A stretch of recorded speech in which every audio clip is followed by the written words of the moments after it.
네, 정치권의 핫한 이슈를 모아 만든 이슈집입니다. 프레스룸의 라이브의 뉴스 핵심 관계자 두 분 나오셨습니다. 어서 오십시오. 안녕하세요. 안녕하십니까. 자, 본격적으로 첫 번째 이슈 다뤄볼 텐데요. 첫 번째 이슈는요. 쓴소리 듣고 성대모사까지라고 저희가 정해봤습니다. 자, 이슈의 주인공 이뉴한 혁신위원장인데요. 어제 참 바쁜 하루를 보냈습니다. 홍준표 대구시장 만났고요. 오후에는 DJ 탄생 100주년 행사에 참석했는데 그 영상 저희가 먼저 한번 보고 오시겠습니다. 우리가 분위기를 우리 시장님께서 좀 만드는데 도와주세요. 아 정말입니다. 난 듣보잡들 때문에 싫어. 가들 다 내년에 자동적으로 정리될 거야. 세판이 짜여지고 난 뒤에 그때 새로 시작하면 돼요. 대통령의 호가호위하고 이용해 먹고 혁신을 위해서 정리를 좀 해줬습니다. 네, 명심하겠습니다. 걸쭉한 말씀으로 인 원장 보복이라는 것은 못 쓴 것이요. 이재명 대표님 이제 정쟁 좀 그만합시다. 그만하고 나라를 위해서 우리 같이 살자고요.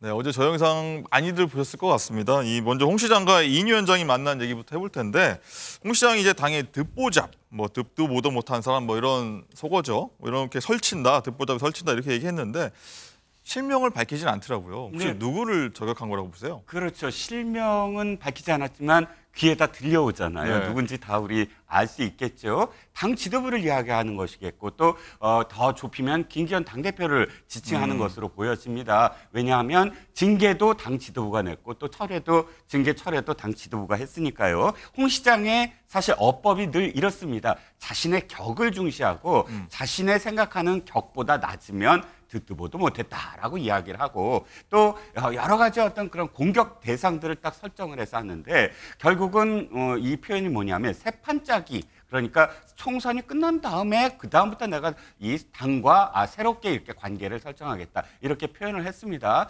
그런데 이런 어법이 과연 이 정치에 있어서 좋은 그런 그 상황들을 맞이할까 싶기도 해요. 옛날에 유승민 원내대표 한나라당 원내대표 네.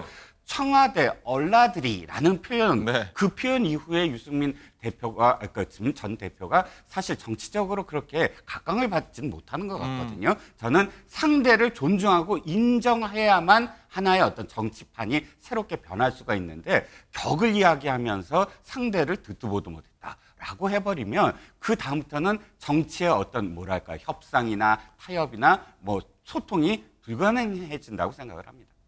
박지원 부원장님, 일단 이인 위원장이 이제 당 쇄신에 좀 힘 보태달라 홍 시장한테 얘기를 했는데 홍 시장은 이제 지금 얘기만 들어보면 협조할 생각이 별로 없어 보여요. 저도 이뉴한 위원장님한테 한 말씀 드리면요. 네. 위원장님 그 정쟁 그 시기는 대통령께 하셔야 하지 않겠어요? 뭐 저도 이런 한번 누구 성대모사 하신 겁니까? 성대모사 했는데 누구 성대모사일까요? 김대중 대통령 성대모사 예, 알겠습니다. 결국은 죄송합니다. 예. 홍 시장님도 문제의 근원은 윤석열 대통령이다 이런 생각을 가지고 계시는 것 같고요. 협조할 생각이 전혀 없죠. 협조할 생각이 전혀 없고 총선 솔직히 망해라. 그리고 보수 세판 짜질 때는 내가 주도할 것이다. 뭐 다시 아마 그런 등판하겠다. 뉘앙스로 말씀하신 것 같아요. 네. 일단 실장님, 홍 시장이 이제 이준석 전 대표 얘기도 꺼냈는데 뭐 듣보잡들이 뭐 조리돌림 해놓고 돌아오겠냐 이러면서 뭐 이준석이 신당을 만들면 김기현 대표는 먹잇감이 된다 뭐 이렇게까지 얘기했는데 네네. 이건 또 어떻게 들으셨습니까? 그러니까 지금 홍준표 시장의 이야기는 일관성이 있습니다. 뭐냐면 총선에서 새판이 짜여질 거다. 이 얘기는 총선에서 국민의힘이 실패할 거다라는 걸 전제로 해야만 얘기가 가능하잖아요. 만약에 김기현 대표가 제대로 이번 총선에서 리드를 잘해서 선거에서 승리한다. 그러면 새판짜기를 할 이유가 없어요. 그렇죠? 새판짜기란 이 총선의 실패를 전제로 하는 것이기 때문에 그렇다면 총선의 실패가 바로 이준석 신당을 만들고 이준석 신당 때문에 이 당이 최소한 과반을 못 넘기는 상황. 그 상황이 바로 내가 나설 상황이다. 이렇게 전제를 하는 것으로 이렇게 해석을 하면 이준석 신당이 잘 되기를 바라는 마음, 뭐 이게 기대 심리, 희망사항 뭐 이렇게 해석을 할 수가 있죠. 이게 과연 선당 후사의 정신일까는 모르겠습니다.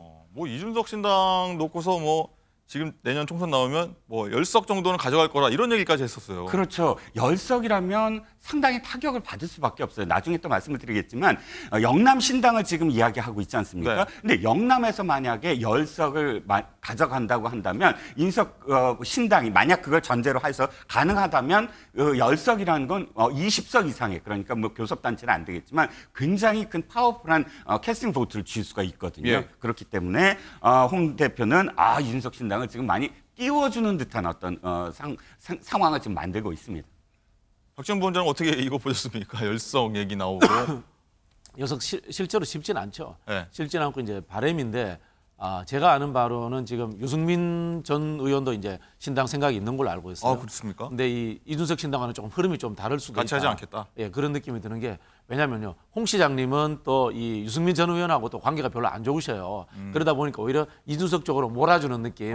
그런 식으로 저는 몰고 가려고 하는 것이 아닌가 그런 생각이 들고 두 분이 지난번에 그 온라인상에 티키타카 할 때도 보면 약속 때려나듯이 살짝 때렸다가 서로 또 막 이렇게 네. 재밌게 끌고 가면서 하는 그런 모습을 봤거든요. 네. 두 분이 스타일도 비슷하고 저는 정치적으로 굉장히 교감하면서 하고 있다. 이준석, 홍준표 시장 두 분은 뭐 그런 생각입니다. 네. 두 분이 뭐 긴밀하게 얘기는 안 해도 어쨌든 뭐 표면적으로 외형적으로는 이렇게 교감이 정치적 교감 된다. 스타일이 비슷하시잖아요. 알겠습니다. 그리고 이런 와중에요. 이제 주호영 의원이 서울 절대 안 간다. 뭐 이른바 혁신위의 험지 출마 요구를 좀 사실상 거부를 한 듯한 모습을 보였는데 인 위원장이요. 뭐 대통령을 사랑한다면 험지로 나와야 했는데 그럼 뭐 주 의원 같은 경우는 이제 대통령을 사랑하지 않는다. 뭐 이렇게 받아들여야 되는 건지 어떤지 한번 실장님. 그렇죠.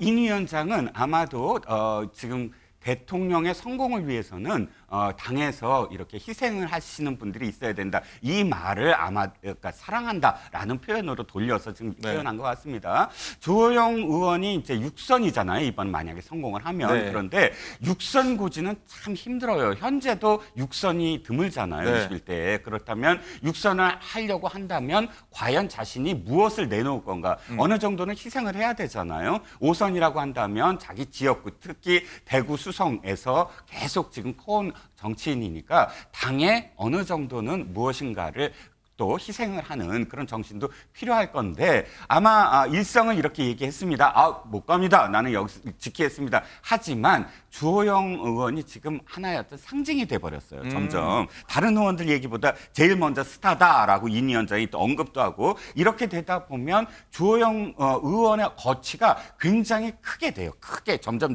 가치가 커지겠죠. 마지막에 만약에 주호영 의원이 서울의 어느 지역으로 간다고 했을 때 굉장히 큰 어떤 뭐랄까요 화제 중심에 서게 되거든요. 그래서 현재는 이렇게 뭐 거부를 한다고 해서 끝까지 거부를 할 수 있을까? 이건 좀 봐야 될 상황입니다. 박지원 부원장께서는 이제 주호영 의원이 대구에서 정치 시작해서 거기서 마치겠다 이런 입장이잖아요. 뭐 태도를 바꿀까요? 마음 바꿀까요? 어떻게 보십니까? 모든 정치인들은 자기 자신을 제일 사랑합니다. 선당무사는 존재하지 않더라고요. 저도 보니까. 예를 들어서 대통령 선거에서 이기는 게 좋아, 당신이 국회의원 되는 게 좋아 이렇게 질문하면은 민주당 의원들도 내가 국회의원 되는 게 더 중요해. 다 그렇게 얘기할 겁니다. 그게 예. 현실입니다. 그리고 또 우리 조영 의원 같은 경우는 무소속으로 당선된 경험도 있기 때문에 뭐 예를 들자면은 당에서 공천 안 주더라도 난 자력으로 육선 갈 수 있어. 무소속으로 그런 나가서. 생각하실 수 있다고 봅니다. 네. 그리고 뭐 이중석 신당 얘기 나온 김에요. 이제 비명계 합류 뭐 여기 계속 나오고 있지 않습니까? 뭐 제3지대 뭐 양양자, 금태섭 전 의원 만난다고 하는데 민주당 입장에서는 이거 어떻게 보세요? 사실 별 관심이 없습니다. 노관심입니다. 왜냐면요. 비명계라고 하는 분들이 솔직히 뭐 숫자도 극소수잖아요. 뭐 한두 분밖에 안 되고 그리고 예를 들어 제가 그분들 입장이면 나간들 뭐하러 여기 가겠어요. 차라리 국민의힘 가야지 당선되지. 3당이 지금 한국 사회에서 자리 잡아서 지역구에서 당선될 가능성은 저는 거의 없다. 그렇게 봅니다. 네.